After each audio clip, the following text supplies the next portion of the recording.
Hey everyone, Flapjack Pants here. Welcome back to another episode of the Let's Play series. I've gathered up a pretty significant amount of resources because this is going to be almost everything that we need to construct the main part of the Nether Hub in today's episode. I guess without any further ado, because this is where we left off last episode, we'll just get started on building this whole thing.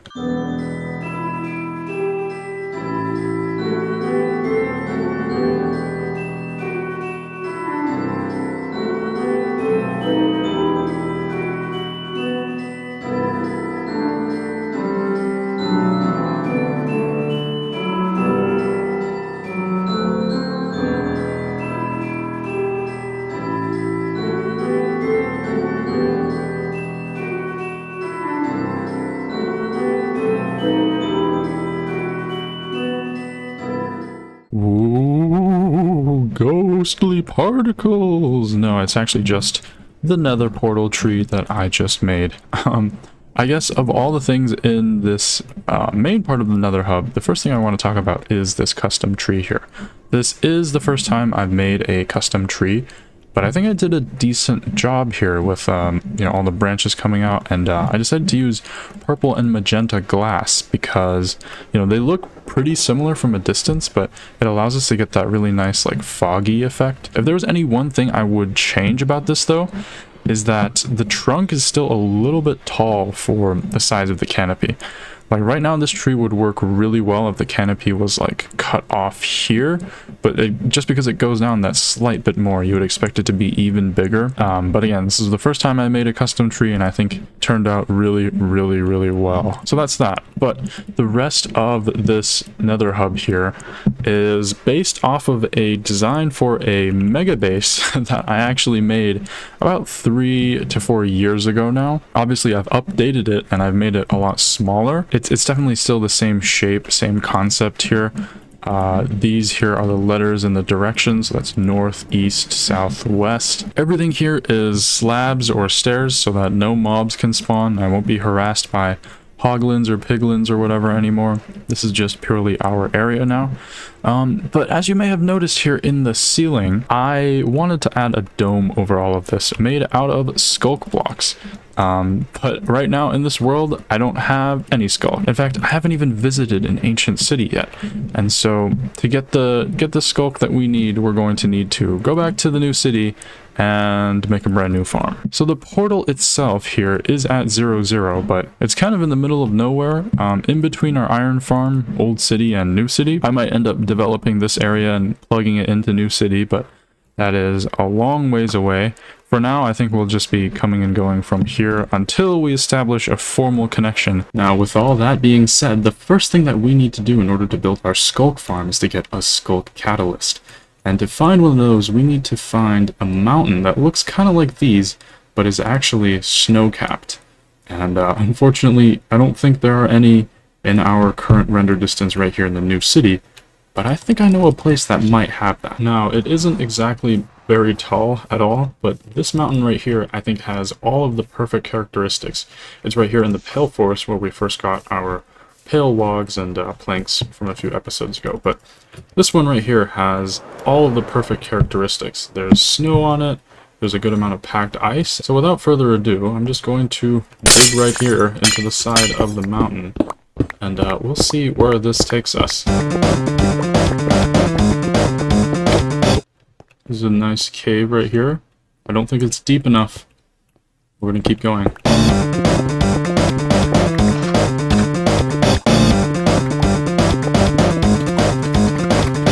And would you look at that? Right into it.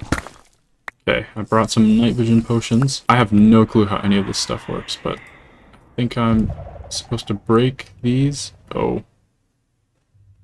That seems like bad news. You think a warden may or may not spawn? I have no clue how any of this works.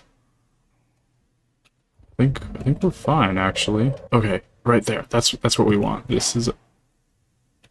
Okay. So catalyst, we need 2. Alright, and I think that's pretty much everything that... Oh my god. We have a bit of a problem on our hands. Goodness gracious. How do I always get myself into these situations? Take this one. I'm getting out of here. Holy shoot. Okay. Where's the damn hole? Here it is. We're getting out of here.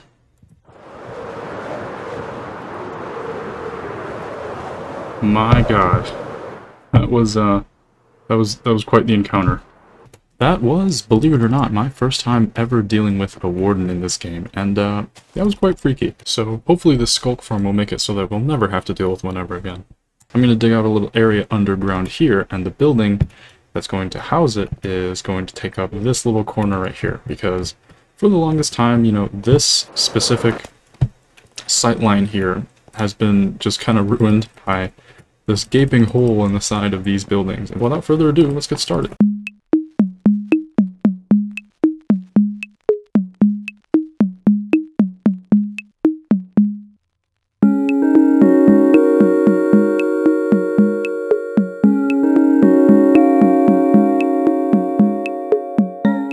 Alright, so I'm taking a quick break here in the time-lapse because the most important part of this farm is coming up here.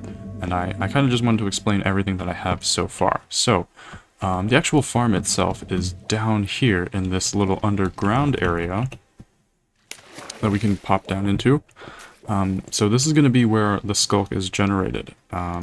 There's these two stone block pushers, as you can see right here, that are pushing in from both sides, and basically there's going to be silverfish raining down here from a bunch of allays that are splashed with a potion of infestation. And they're going to be coming down here, and then the skullk catalysts will turn all of the stone into skullk blocks that we can mine up with a hoe. And then there's some shulker box fillers here that I haven't finished yet, but they are going to be where we put all the items. So that's going to mean a good amount of allay duplication on my end. And so let's get that sorted.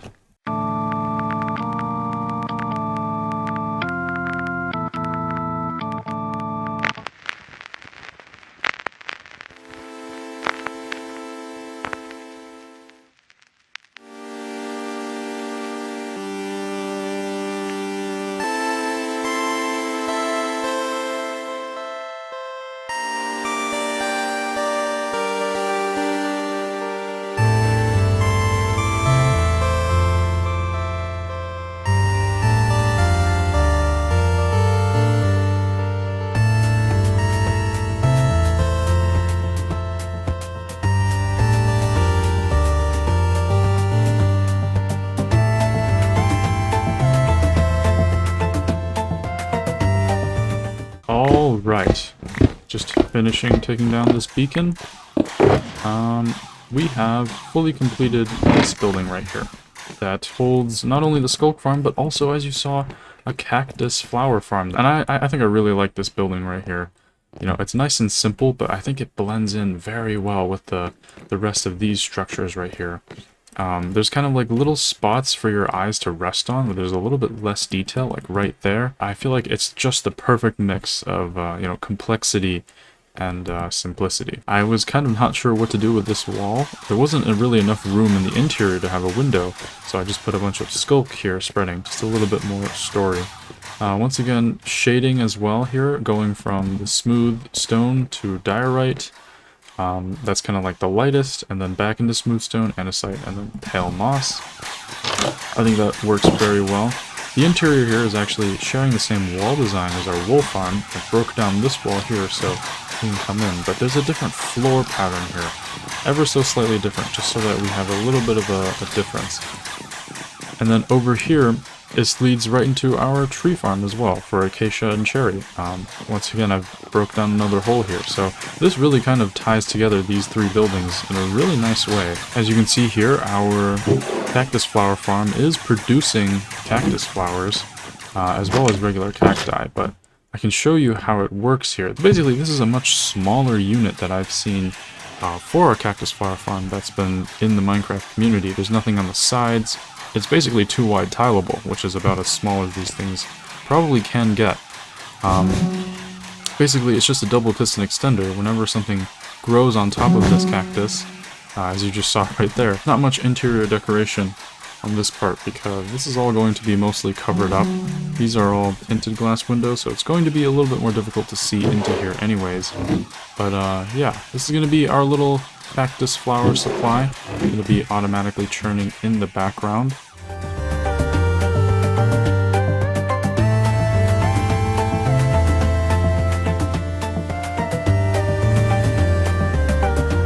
Guys, I think we have a bit of a situation on our hands.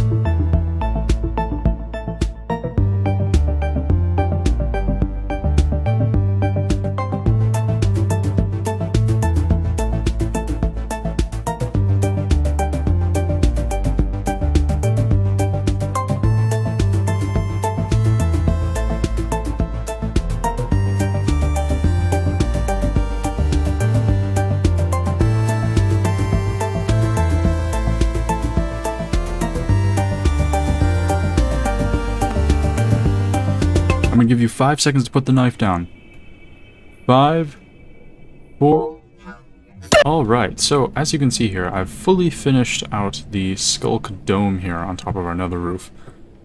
Really, it's supposed to be slightly darker than it is, but because I've set my daylight mod to have the nether always be at full brightness, I don't know, it's not as dark as it could be. So maybe maybe in the future I'll actually change the mod so that it's slightly darker in, I don't know, certain parts of the nether. But anyways, even as it is, I think it's really cool.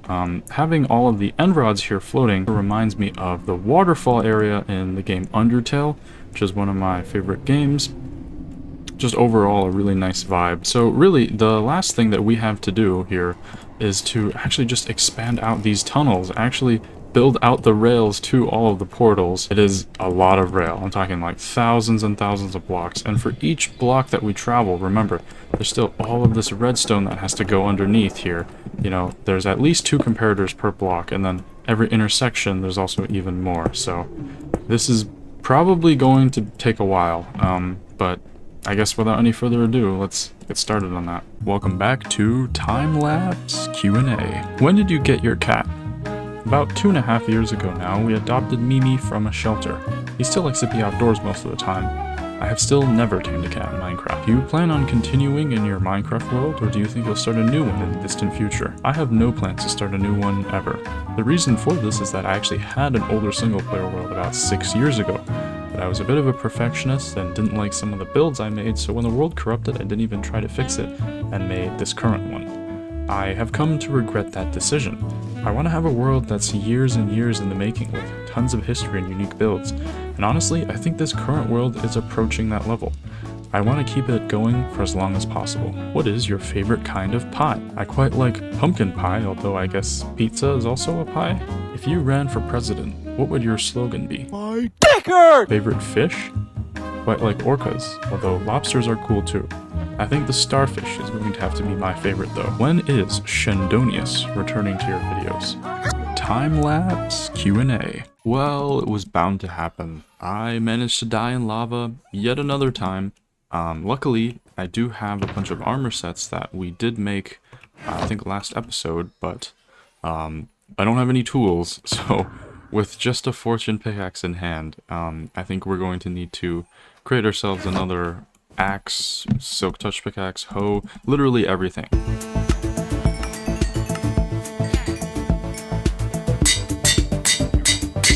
And this time I'm actually going to take all the fire res potions out of our bartering setup here so that hopefully the same thing does not happen another time. And there it is.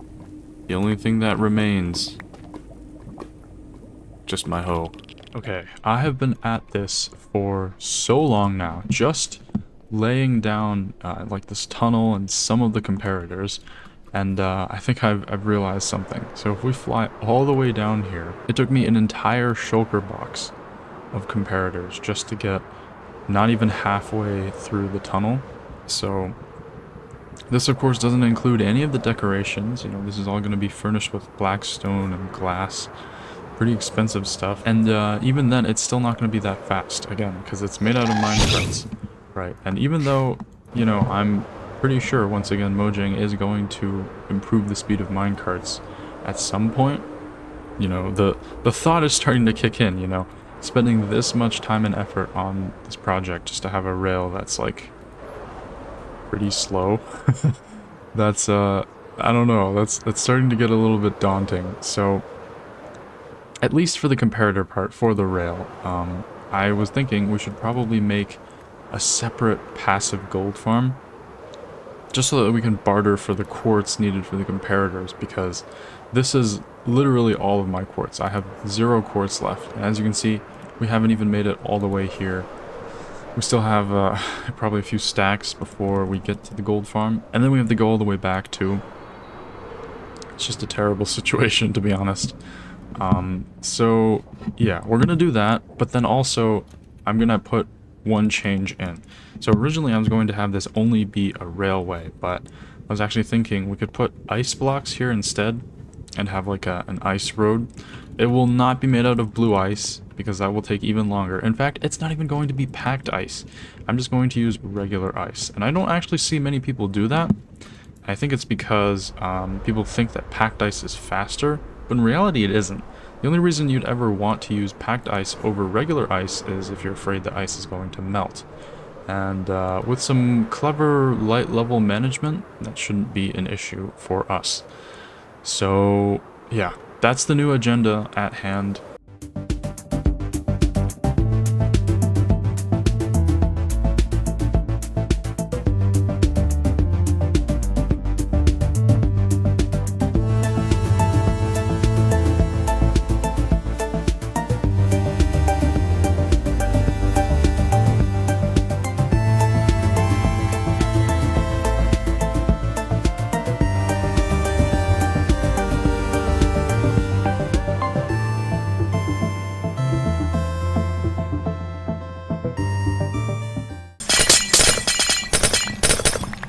Alright, okay, so as you can see here, guys, I have actually been slowly collecting ice on the top of my mob farm here. We're going to need about 2 sugar boxes to do the entire tunnel, but I've been doing it piece by piece. But as you saw in the time-lapse just there, I finished up the gold farm below all of this, and I've created a new resin farm as well. Because as you know, the scope of this project just keeps expanding. I've decided to use resin blocks as part of the tunnel, because they are generally cheaper as a block. So that's what all of this is. Basically, all I do is I'm going to press the on button here on the right. You hear a bunch of creaking start spawning in. Yep. This whole area isn't totally creaking protected yet.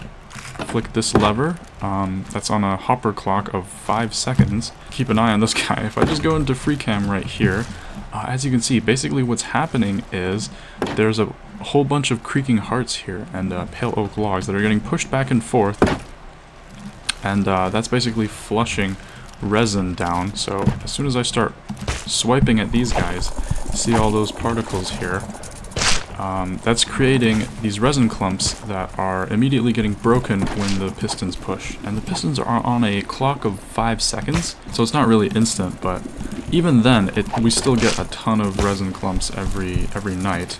They get funneled here into this little loop, and they get crafted into full resin blocks, and they get pushed into that chest right there. So this is a pretty simple design. I came up with it mostly by myself, but obviously I had some inspiration, so I'll leave the links to those videos down in the description. But yeah, so basically this is going to be running. I'll run this during the night, and hopefully once I get the building built around this, there's not going to be any more of these guys spawning outside of the containment chamber here. I need to go to bed to stop these guys from spawning. Can I go to sleep before this guy gets me? Oh, I think that counts as me looking at him. There we go. Goodbye. Most people that I've seen like online making resin farms do it in the air or somewhere where they know the creakings can't spawn, but I've just done it straight here in the middle of the city. But that has meant one trade-off, and that is that I've had to slab off a ton of area here, not only on top of the resin farm itself, but also the tree farm as well, As you can see, these are all potential creaking spawning spaces. Anything that's like 3 blocks tall and even somewhat of a spawnable block, like even redstone creakings can spawn on. So it was a little bit of a hassle getting all of these slabs here. And I mean, like, this is literally everywhere. Like, anywhere you can think of there being potential spawning, like probably even here, I need to slab off. But once we get about that far, that's kind of outside of the range of creaking spawns. So that was a lot of work.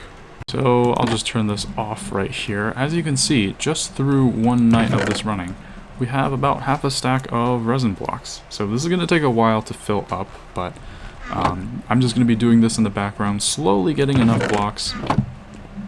And of course, the gold from below here is getting funneled up into this chest, which I will talk about in a second, but I actually wanted to talk about this thing here first. This is a lava block farm. For some reason it's on right now, but I can turn it off just like so, and basically all I do is I take a bunch of buckets here. There's a switch right here to turn it on. I just look at this block here, hold down my right click, and then whenever there's a full lava block, I end up filling it up either in my inventory, or if I fill up my inventory with random stuff, it just pops right out into the hopper right there, and that gets fed into this shulker box. So this is how I can get lava blocks renewably without having to destroy the nether or some cave. And that button turns it off. I have shulker boxes here, buckets here. So yeah, this was just to fill up the space in between the resin farm and my tree farm building right here. There was just this little gap open, so I put that in there. It's not strictly necessary, but I just thought I'd have that. But now I want to talk about the big boy, the gold farm. And you know, in the time lapse, you know, despite it being so large, this is actually probably the simplest farm of the 3 that I've just talked about. So if we just head down here, you can see I have about 40 portals on each side. All this is doing is it has a zombie pigman here. I've called him Squinglord 2. Squinglord 1 died, but this is Squinglord 2. He's getting pelted by snowballs from the snow golem, and it's causing him to aggro, which alerts all the other pigmen in both of these portals to attack the snow golem. And so they rush in here, and they get tricked into falling down these holes all the way down to their deaths. And then all of their stuff is collected and then crafted up into full gold blocks, as you can see down here. There is a lot of rotten flesh that comes as a part of this, but it's actually not that big of a deal because they all clump together up into one stack. If I just free cam into here, you can see there's only one stack of zombie flesh. So the amount of entities, the amount of lag that this is causing is actually not as bad as you might assume. Just chugging in the background, it's made a decent amount of gold blocks. You have to remember, all these come from nuggets, so that's 81 nuggets per gold block, so actually, this is the culmination of the deaths of many pigmen. But as you can see by my levels, there's actually many more pigmen that have died in the actual gold farm that I've been running in the nether. And I've used all the gold from both this passive farm and the real gold farm too, bartered up into an insane amount of items here. As you can see, I have a ton of blackstone, a ton of quartz, a decent amount of nether bricks, and we've even made enough obsidian to pay back the passive gold farm that we've made. So I suppose at the end of the day, the passive gold farm was kind of unnecessary because I just ended up using this to get all the materials for the Nether Hub anyways, but such is life. But yeah, now that we have everything that we have for the Nether Hub, I want to finish that. I'm just kidding. If you look at the time in this episode, there isn't much left because I've kind of burnt myself out. This entire project has been going on way too long. You know, in today's episode, we built the main room for the Nether Hub. We started digging out those tunnels, and of course we set up a bunch of farms as well. But we're going to finish this entire project, unfortunately, later. Because I have a lot of stuff in life to deal with right now. If you enjoyed this episode, be sure to like and subscribe. I have been Flapjack Pants. Have a great day. Goodbye.